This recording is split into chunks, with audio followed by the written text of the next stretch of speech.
Hello students. तो आज हम लोग देखेंगे वास्तविक संख्या पार्ट 3 का कंटिन्यूएशन। ठीक है, तो अपना टॉपिक क्या था कि अपरिमेय संख्या का पुनर्भ्रमण। ठीक है, तो इस टॉपिक में क्या हम लोग देखेंगे, जैसे क्लास 9th में हम लोग क्या प्रूव कर चुके थे कि अपरिमेय संख्या क्या है और परिमेय संख्या क्या है। ठीक है, तो दोनों मिलकर क्या बनाता है, वास्तविक संख्या बनाता है। ठीक है, तो हम लोग इस चैप्टर में अभी इस टॉपिक में क्या प्रूव करने जाएंगे कि कैसे कोई अपरिमेय संख्या है, जैसे √3 √5 क्या है, अपरिमेय संख्या है, तो क्यों अपरिमेय संख्या है। ठीक है, तो इसका प्रूफ हम लोग देखने जाएंगे। तो ये चैप्टर काफ़ी इंपॉर्टेंट होने वाला है, क्योंकि इससे हर साल बिहार बोर्ड में हर साल क्वेश्चन आता ही आता है। 3 मार्क्स 5 मार्क्स वो प्रूफ करने आएगा ही आएगा कि √3 सिद्ध कीजिए कि √3 एक अपरिमेय संख्या है। ठीक है, या क्या आ सकता है 6 + √5। 2-3 तरह के क्वेश्चन इस टॉपिक से आते हैं। ठीक है, तो और हम लोग इस टॉपिक को पढ़ने के लिए 2-3 कंसेप्ट पहले जान लेंगे, उसकी सहायता से हम लोग आगे प्रूफ करेंगे और प्रूफ काफ़ी इजीली हम लोग कर लेंगे। ठीक है, तो बस ये 3 चीज़ें जो लिखी हुई है बस इसको ध्यान रखना है। ठीक है, इसको ध्यान रखेंगे तो सारा क्वेश्चन अपने आप होते चला जाएगा। ठीक है, बाकी हम बता देंगे कैसे सॉल्व करना है, तो बस एक बार में दिमाग में रख लेना है। और 5 नंबर 3 नंबर जो भी है, ठीक है, इस चैप्टर से जो भी आएगा वो पूरा है। ठीक है, और रेशनल नंबर का वेटेज तो हम बता ही दिए थे पहले कि 10 मार्क्स का क्वेश्चन आता है, 100 मार्क्स में 10 मार्क्स। और चैप्टर क्या है, कुछ भी नहीं है, बहुत ईजी चैप्टर है। ठीक है, तो हम लोग स्टार्ट करते हैं। ठीक है, तो पहला हम लोग क्या याद करना है, एक प्रमेय है जो कि काफ़ी इंपॉर्टेंट प्रमेय है, इसका यूज हम लोग करेंगे अपरिमेय संख्या को प्रूव करने में। ठीक है, तो देखो प्रमेय क्या है। प्रमेय ये कहता है कि यदि p एक अभाज्य संख्या है, ठीक है, p मान लो एक अभाज्य संख्या है जो कि a² को विभाजित कर रहा है। ठीक है, a² को विभाजित कर रहा है, तो क्या बोलता है प्रमेय कि p a को विभाजित करेगा। कब? जब p एक अभाज्य संख्या होगा। ठीक है, तो बस इसको याद कर लेना है, बहुत इंपॉर्टेंट प्रमेय है। ठीक है, इसको हम लोग देखेंगे, यूज़ करेंगे। ठीक है, तो यूज करेंगे तो वहाँ भी समझ लेंगे, वहाँ भी एक बार बता देंगे तो अच्छे से याद हो जाएगा। ठीक है, और क्या है नोट में देख लो क्या है कि किसी भी परिमेय संख्या को हम लोग p/q के रूप में लिखा जा सकता है। ठीक है, ये तो हम लोग पहले भी देख चुके हैं कि जिसको p/q के रूप में लिख सकते हैं उसको क्या कहते हैं, परिमेय संख्या कहते हैं। ये डेफिनेशन तो था ही पहले। ठीक है, जहाँ पे p और q क्या है, सहअभाज्य संख्या है। ठीक है, तो हम बताएंगे अभी सहअभाज्य संख्या क्या होता है और क्या है q ≠ 0 है। और एक बार देख लेते हैं कि सहअभाज्य संख्या क्या है, तो एक एक टर्म को देखते जाएंगे। ठीक है, तो कुछ भी नहीं छूटना चाहिए, पूरा बेसिक से हम लोग समझेंगे। ठीक है, और पूरा 100 में 100 मार्क्स लाएंगे। ठीक है, तो देखो क्या है सहअभाज्य संख्या। सहअभाज्य संख्या में क्या आता है, 2 संख्या आता है। ठीक है, तो उसमें 2 ऐसा संख्या आता है जिसका कि उभयनिष्ठ गुणनखंड जब करते हैं तो उसमें से एक आता है सिर्फ। ठीक है, उभयनिष्ठ गुणनखंड उस दोनों का हमेशा एक रहेगा, तो क्या कहलाएगा वो सहअभाज्य संख्या। तो कैसे देख लो एग्जाम्पल, जैसे 7 और 15 है। ठीक है, तो 7 का गुणनखंड हम लोग लिखते हैं, गुणनखंड निकालना पहले सीख चुके हैं। ठीक है, तो 7 का क्या हो जाएगा, 7 × 1, और किसी संख्या है तो 7 विभाजित है ही नहीं। ठीक है, और 15 को क्या लिख सकते हैं बाबू, 15 को लिख सकते हैं 3 × 5 × 1। ठीक है, 5 या 15 1। ठीक है, अब इस दोनों में क्या है उभयनिष्ठ गुणनखंड तुम्हारा, उभयनिष्ठ गुणनखंड मतलब क्या है, गुणनखंड कर दीजिए और उसमें देख लीजिए उभयनिष्ठ क्या है, तो उभयनिष्ठ अभी 1 आ रहा है, तो क्या हो जाएगा उभयनिष्ठ गुणनखंड 1। ठीक है, तो उसको क्या कहेंगे, सहअभाज्य संख्या। तो 7 और 15 क्या हो गया, सहअभाज्य संख्या। ठीक है, अब हम लोग क्वेश्चन पे आ जाते हैं। 2-3 टाइप के क्वेश्चन करेंगे और ये अपना चैप्टर फिनिश करेंगे 1.3 एक्सरसाइज। ठीक है, तो अपना फर्स्ट क्वेश्चन क्या है, सिद्ध करना है कि √5 क्या है और परिमेय संख्या है। ठीक है, तो करते हैं स्टार्ट।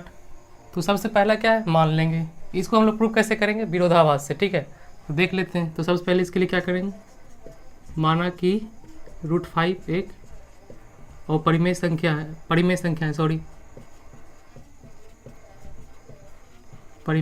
है। फर्स्ट लाइन ऐसे लिख लेना है। ठीक है, उसके बाद क्या करना है, जब परिमेय संख्या है तो हम पिछले अभी तुरंत बताए थे कि कोई भी परिमेय संख्या को हम लोग p/q के फॉर्म में लिख सकते हैं, जहाँ p और q क्या है, सहअभाज्य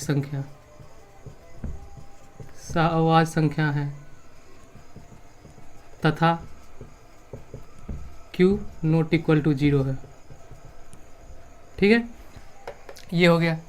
अब क्या करेंगे नेक्स्ट स्टेप में, √q को उधर लेके चले जाएंगे, √5q = p। अब क्या कर लेंगे, दोनों तरफ वर्ग कर लेंगे। तो बस स्टेप सब फिक्स है, बस इसी तरह से करते जाना है। ठीक है, और इजीली आ जाएगा। ठीक है, तो दोनों तरफ वर्ग करने पे क्या आ जाएगा अपना, 5q² = p²। ठीक है, अब क्या कर सकते हैं, q² को 5² p² / 5 लिख सकते हैं। ठीक है, 5 को लेके चलेगा इधर। अब देखो यहाँ से क्या है, पी स्क्वायर में 5 से क्या है डिवाइड होकर क्या आ रहा है, क्यू स्क्वायर आ रहा है, यानी पी स्क्वायर को क्या है 5 क्या कर रहा है डिवाइड कर रहा है, पी स्क्वायर को 5 विभाजित कर रहा है,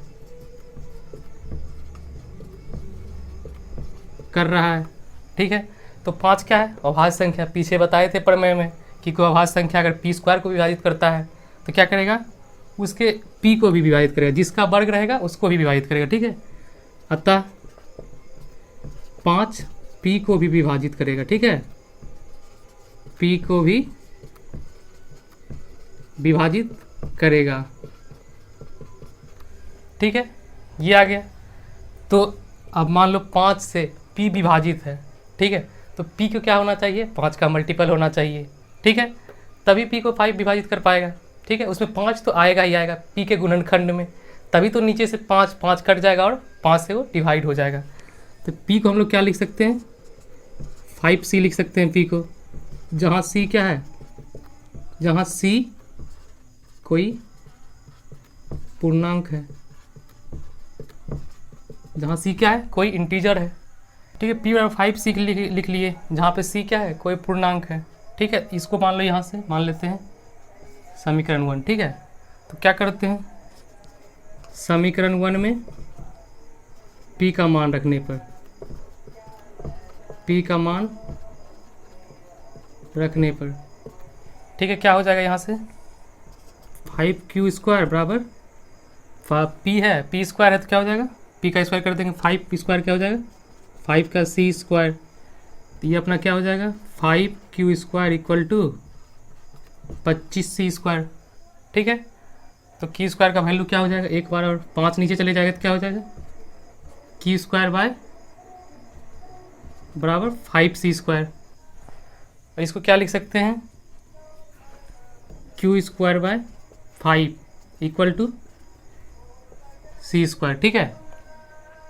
तो देख लो यहाँ से q स्क्वायर को 5 फिर से विभाजित कर रहा है, ठीक है, तभी c स्क्वायर आया। तो q स्क्वायर भी क्या है,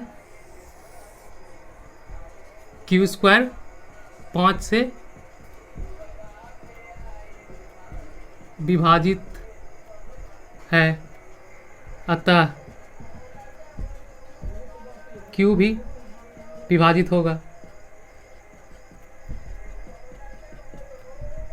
5 से, ठीक है। तो क्या है देखो p भी विभाजित हो रहा है 5 से, q भी विभाजित हो रहा है 5 से, अतः p और q का एक के अलावा एक उभयनिष्ठ गुणनखंड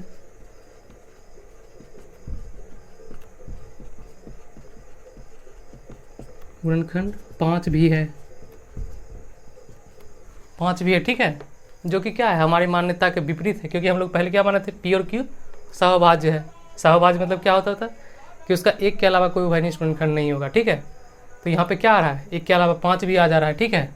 अब क्या है p और q का क्या है एक के अलावा भी उभयनिष्ठ गुणनखंड क्या आ गया 5, क्या है जो हमारी मान्यता के विरुद्ध है, ठीक है, क्योंकि हम लोग क्या माने थे पी क्यू सहवास संख्या है जिसमें एक के अलावा कोई उभयनिष्ठ गुणनखंड नहीं है, लेकिन यहाँ 5 भी आ जा रहा है, तो हमारी मान्यता के विरुद्ध है। ये क्यों आया, क्योंकि हम लोग गलत माने थे, ठीक है। अतः हमारा मानना कि √5 एक परिमेय संख्या है, परिमेय संख्या है, गलत हुआ, इसलिए √5 एक अपरिमेय संख्या है, ठीक है।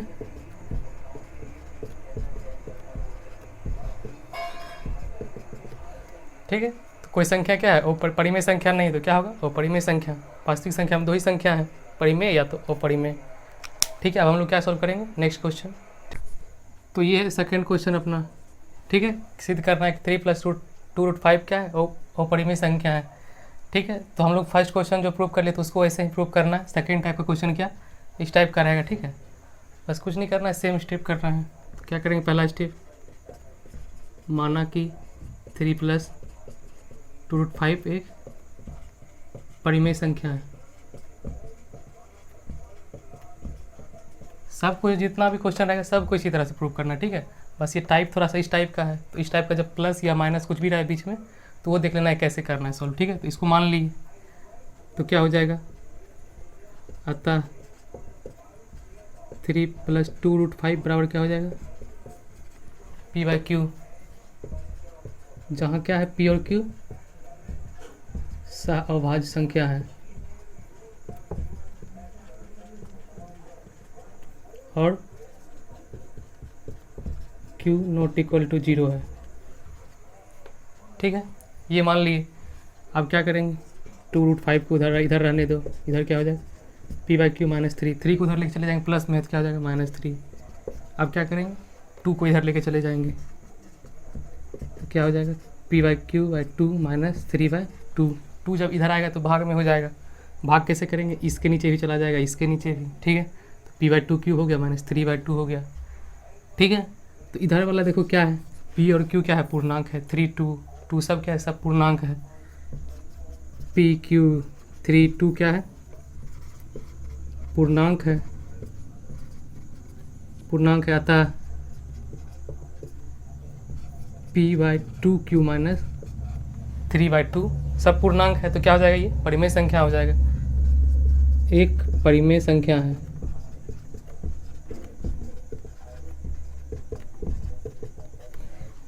इसलिए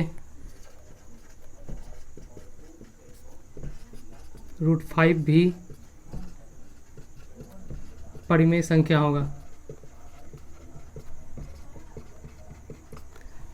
क्योंकि इधर परिमेय है तो इसको भी परिमेय होना पड़ेगा तभी बराबर है, ठीक है। तो √5 क्या है, परिमेय संख्या होगा। लेकिन इससे तो, लेकिन हम लोग पहले क्या प्रूव कर चुके, √5 एक और परिमेय संख्या है। लेकिन इससे इस तथ्य का विरोधाभास होता है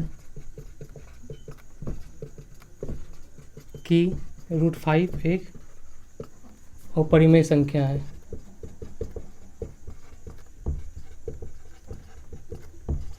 ठीक है, अतः हमारा मानना गलत हुआ कि 3 + √5 एक परिमेय संख्या है। ठीक है, तो लिख लेंगे बस, अतः हमारा मानना कि 3 + √5 एक परिमेय संख्या है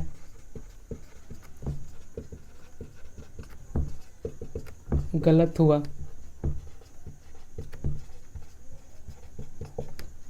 अतः इसलिए क्या हो जाएगा, 3 + 2√5 क्या हो गया, वो परिमेय संख्या, इसलिए 3 + √5 एक अपरिमेय संख्या है। ठीक है, तो जब भी प्लस से रहे या बीच में माइनस रहे तो उसको इतना में ही सोल्व करना। ठीक है, और जब सिंगल वाला रहे √5, √3, √2 तो उसको फर्स्ट क्वेश्चन के जैसा सोल्व करना। ठीक है, तो ये हो गया सेकंड टाइप। एक और टाइप का क्वेश्चन हम लोग देखेंगे। ठीक है, लास्ट क्वेश्चन। तो हमारा थर्ड क्वेश्चन क्या है, सिद्ध करना है कि निम्नलिखित संख्याएं अपरिमेय संख्या है। ठीक है, तो ये क्वेश्चन तो पहले टाइप से बन जाएगा और ये क्वेश्चन सेकेंड क्वेश्चन के जैसा सेम है। ठीक है, एडिशन है प्लस में, ठीक है, बीच में, और क्या है अपना ये एक टाइप बच गया। ठीक है, तो इसको कैसे सोल्व करेंगे, तो आओ इसको देख लेते हैं। तो इसमें मान लेंगे, माना कि 7√5 एक परिमेय संख्या है। ठीक है, जब परिमेय संख्या है तो क्या कर सकते हैं, 7√5 को P/Q के रूप में लिख सकते हैं, जहाँ P और Q क्या है, सह अभाज्य है और Q ≠ 0 है। ठीक है, अब आ जाते हैं, अब क्या करते हैं, सब को उधर लेके चले जाते थे, ये इसके तरह इसको भी सॉल्व करेंगे। ठीक है, तो क्या हो जाएगा इधर √5 P/7 ठीक है, तो P7Q पूर्णांक है, पूर्णांक संख्या है, इंटीजर है, इंटीजर है, अतः T/7 एक परिमेय संख्या होगा, परिमेय संख्या होगा। ठीक है, इसलिए जब इधर परिमेय संख्या है तो इधर भी परिमेय ही होना चाहिए, तभी तो दोनों बराबर होगा। ठीक है, तो क्या हो गया, इसलिए √5 भी परिमेय संख्या होगा। लेकिन इससे इस तथ्य का विरोधाभास होता है कि √5 एक अपरिमेय संख्या है, जो कि हम लोग पहले प्रूव कर चुके थे। लेकिन इससे इस तथ्य का विरोधाभास होता है कि √5 एक अपरिमेय संख्या है।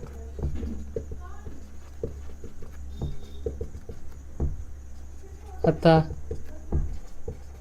हमारा मानना कि 7√5 एक परिमेय संख्या है। क्या गलत हो गया? गलत हुआ, इसलिए 7√5 एक अपरिमेय संख्या है।